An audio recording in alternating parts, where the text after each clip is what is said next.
Hello and what is going on, guys? Welcome back to the channel. My name is Miguel. You're watching Miguel EDC, the channel where we talk everything EDC gear here. And today we're checking out not one but two different knives from, guess what, two different brands. We got a Trivisa knife, we got a Molsect knife, and we're about to get into it here, see what these models are all about. We're gonna go in no particular order here, starting with the Trivisa knife. I got the Rivery Zero here to do the honors, made in good old US of A.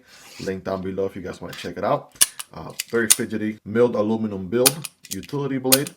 But without further ado, we'll get in here. We'll have this knife and every other knife you'll see in this video linked down below. And let's see. All right, how do we open this guy? We got a sleeve here. And we have better material, better craftsmanship. We've checked out quite a few Trivisa knives here in the channel as of recently. So I'm excited to see what this one's all about. We got the skull skeleton right there with the Trivisa model. That looks very interesting. Is this going to be the one in here? Is it not? We're about to find out. Wiping cloth, paperwork, and here we go, guys. Here is the knife. All right, looks like we have a nice folder here, right, in this Ziploc bag. Get this guy out here, and bada bing, bada boom. Oof, okay, listen, right away making a great first impression here.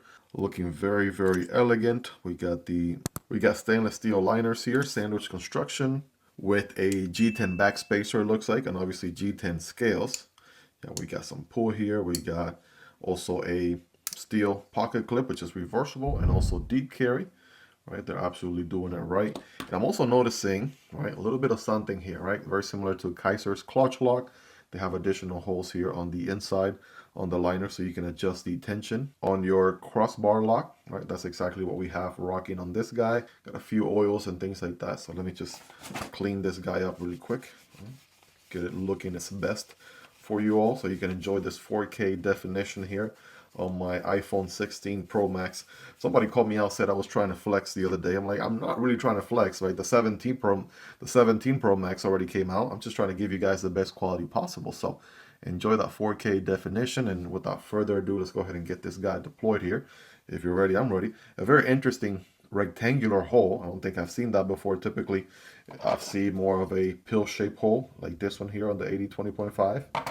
Now the box doesn't say exactly what the model is on this guy, so future me put that on the screen, and here we go. We're going thumb deployment. Bam! Right there is the blade, ladies and gentlemen. We got a little bit of a, what are we looking at here? Stone wash finish.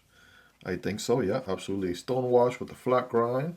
Let's give it a nice little wipe here so you guys can see it. Obviously it comes with oils and things like that out of the box, so it gets to you as pristine as possible. Beautiful drop point blade here with the switch. Got the plunge grind situation all set up so you can sharpen this guy here for a long time to come without developing a smile. And 14C 28-inch steel on the blade. All right, everyone's favorite budget steel these days. So we got the crossbar lock. All right, testing that out here. Obviously it's going to be on ball bearings. I'm kind of breaking it in, kind of figuring out how much flick of the rest it takes. All right, there we go. Once you get it figured out there, you are dialed in. Reverse flick, okay. I gotta say, with the liners and the G10, you do feel the girth, right? It's a little bit on the wide side. We'll get some readings here in a moment, but we're gonna absolutely get at that reverse flick here, Spidey flick with the hole, all day, every day. Thumb deployment, right? Both are pretty good. And of course, use the crossbar lock itself to deploy this guy. That's robust, no movement there, no side to side, no up and down movement of any kind, right? Blade alignment, spot on, right in the middle as you would expect. We do have a little bit of jimping here also on the blade, right? Good to lock up there as you're cutting through material, get a good grip on the knife, and the ergos are also pretty good. Got to tell you, got this curvature here mainly for your index finger. All other fingers follow suit. You could forward choke a tad bit if you wanted to, about right there. That's a possibility. More than that, yeah, I'm able to accommodate my average size hands. Again, not the biggest, not the smallest of hands, but yeah, able to get it, good grip here, get it to work for me. Captive pivot with the Trivisa logo on one side, T8 on the other end, and it looks like maybe T6 on the body screws. But other than that, not a lot of billboarding going on at all. It's absolutely a very sharp, a very streamlined, sort of classy lines kind of knife, right? Let you guys take a bit of a closer look right there. Again, deep pocket carry clip, which is reversible, right? Ambidextrous friendly, because after all, this knife is one that obviously lefties can use as well. Again, me with my zero dexterity on my left hand, if I'm able to do this, obviously lefties are going to have a blast with it. It's also nice and rounded. The G10 is nice and contour all around, Even the back end here is nice and rounded as well. Lanyard solution back here for my lanyard people. You got a lanyard tube going on back there. That's how you take care of business. And other than that, again, a very nice, sort of, dare I say, Benchmade bug out competitor.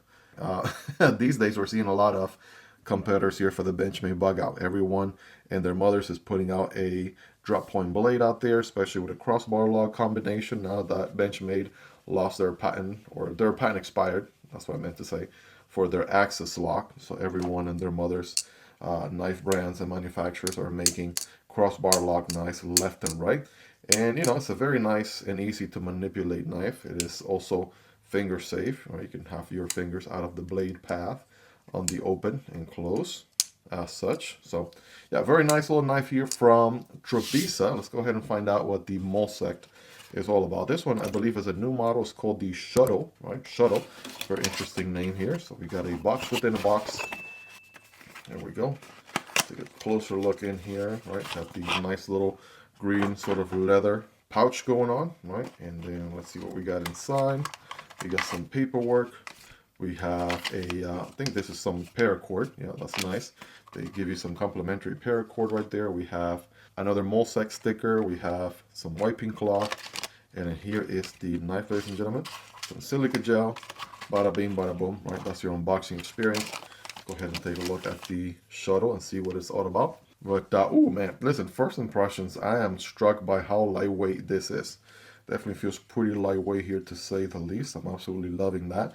So from what I understand, we have aluminum handles on this one, right? And there are no, I want to say, do we have liners or not? We're going to take a look and see, but it feels so lightweight. We got aluminum backspacer. We have this black and gold combination going on here. A very good alignment, and a deep pocket carry clip, which does not seem to be reversible on a ambidextrous friendly crossbar lock knife. It's probably a missed opportunity there for my lefties out there.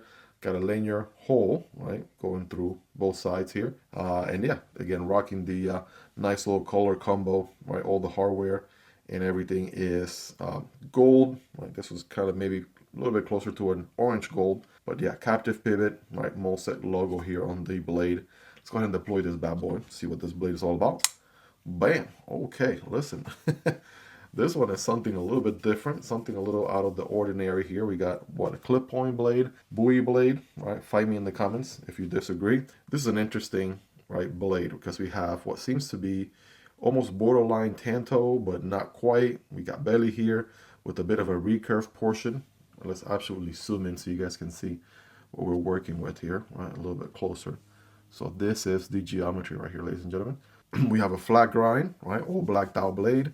And of course, everyone's favorite budget steel these days, 14C, 28N. So it's a nice little, you know, combo here, right? Giving you somewhat of a premium feel with the aluminum on the handle, and, you know, the budget steel on the blade should be, you know, on the affordable end of things.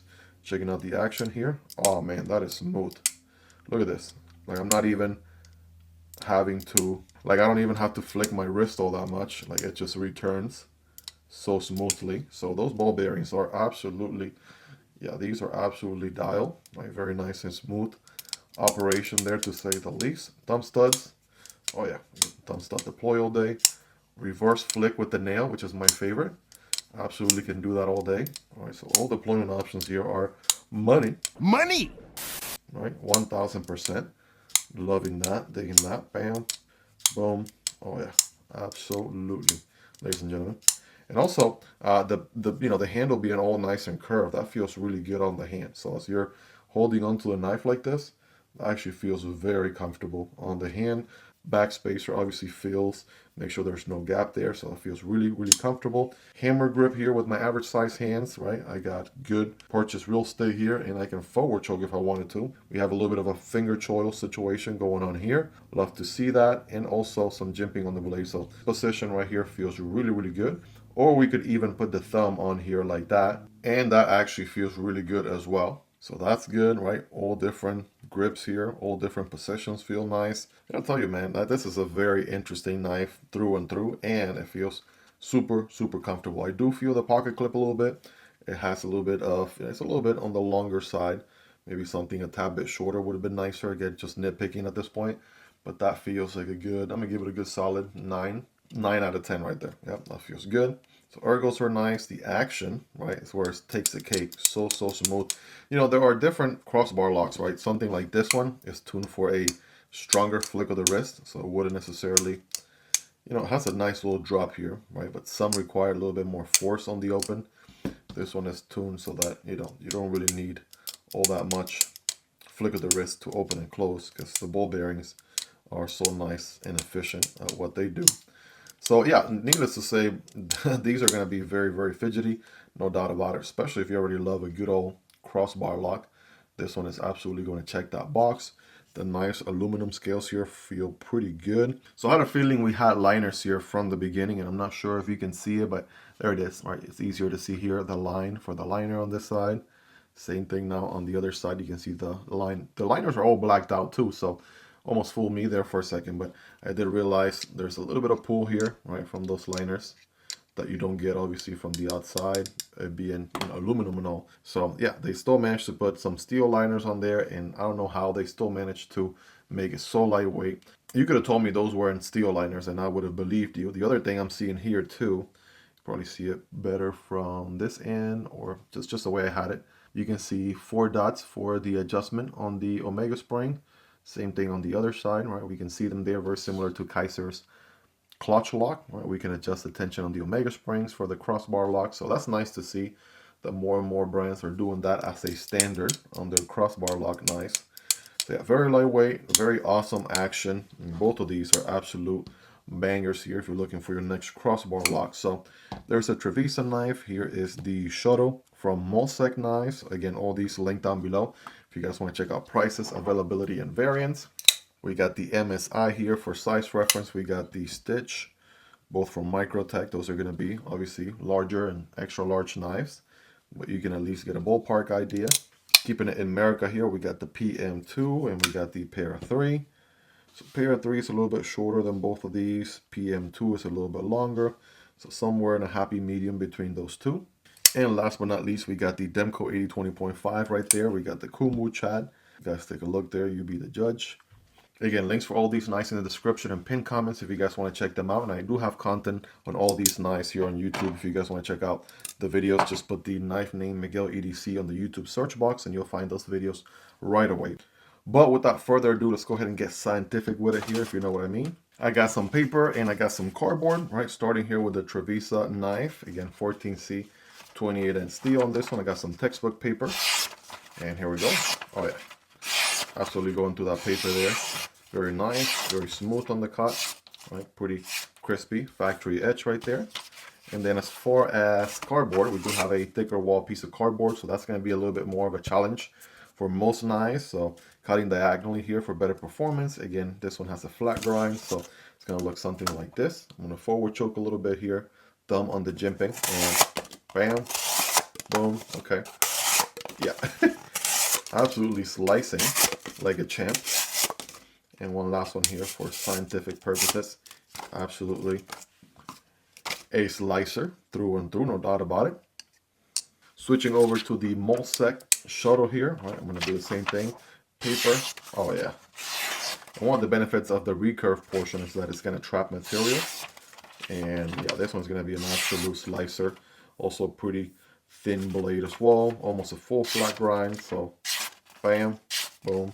Also can do a little stabby-do action here with a nice and pokey tip right there. As far as same piece of cardboard, cutting diagonally as well. I'm forward choking here. Right, getting a good grip on it. It feels nice and comfortable, so it looks something like this. Oh man, come on now. Hard to tell between these two because both of them are actually cutting so good. Super slicey. Both of them absolutely annihilated that cardboard. Without a doubt. So you guys be the judge. Rate these in the comments on a scale from 1 through 10. Obviously 10 being the sharpest. Both of these rocking a factory edge. You all let me know down below. Well, there you have them, guys. Those are two different budget knives. Both are crossbar locks. That's what they have in common. But both are from completely different brands. Again, we got the Molsect here with thumb stud deployment and also a crossbar lock, rocking a completely different geometry and handle here than the Trivisa knife. Also with a crossbar lock, but with a actual deployment, hole deployment.